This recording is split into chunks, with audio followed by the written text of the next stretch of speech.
As my knowledge of science grew, 25 years ago, in basically a flash, I came to the conclusion that the universe is so perfectly made and everything so perfectly matches together that there must be God and only one God. So I accepted there is God, but I was not looking for a religion. I thought all religions are wrong. Christians say this is one. The Jews said Jews are chosen people, and if you're not Jew, you're not chosen. And about Islam, I only had negative information. So how does one distinguish with all the different ways of life, calling to people, telling them that they're the only way? How do we distinguish what's the right way with all this confusion? First of all, let's get this straight. It has to be really easy to tell if Islam is a true religion or a fake religion. And it has to be real easy to see which religion on earth is the one from Allah and which is the one from men, from devils, from con men, what have you.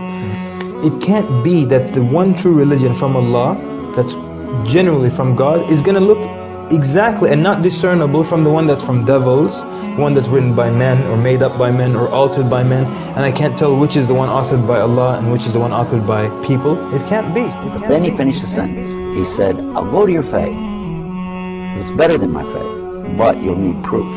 And I said, man, religion has never been about proof. It's about faith. That's it. That's what religion is. He said, in Islam, we have both. We have proof and faith. We have both. We have proof and faith. We have both. We have proof and faith. So different people from different religions used to knock on my door. And once the discussions got down to evidence, they had no answers. And that wasn't going to fly with me. And then I discovered Islam. And shortly after, I became Muslim. 1,400 years ago, when the world was immersed in darkness, the Quran was revealed, which brought light to a beleaguered world. And whereas the earlier books came with many scientific mistakes, due to the hand of man having delved into them, the Quran had none of these contradictions. The world thought there could be no reconciliation between religion and science. But the Quran mentioned many scientific facts in great detail, like how a human being developed in the mother's womb. As a medical doctor, particularly attracted to natural sciences and physiology, I must confess that in 1972, when I read the Quran in the original text for the first time, these data concerning man were those which impressed me most. Muhammad could not have known these facts about human development in the 7th century because most of them were not discovered until the 20th century. Muslims and others are justified in concluding that these facts could only have been revealed to Muhammad by the one who knows all about us, not only about how we developed, but how we live and function. And described other scientific facts which amaze the world's renowned scientists. Actually, I'm very much impressed by finding true astronomical facts in Quran.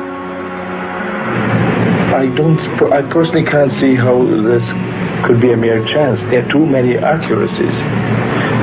And like Dr. Moore, I have no difficulty in my mind reconciling that this is a divine inspiration or revelation which led him to these statements. Let me go straight to the second argument, which is about the miraculous nature of the Quran. The Quran being a signpost to the transcendent. What I mean by this is that the Quran can only be best explained by the fact that it is a divine book. And I'm going to use the inimitability of the Quran for this. Now, what do I mean by inimitability?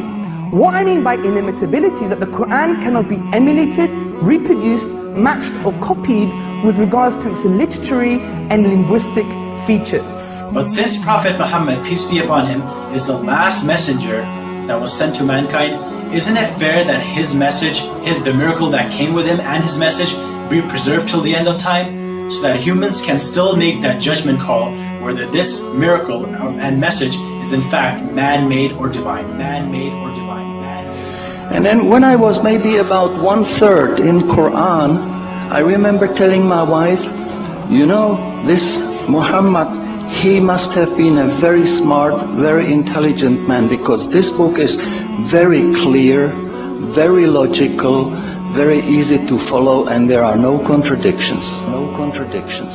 But then as I read later, I suddenly saw a scientific fact which I knew was only discovered in the 20th century.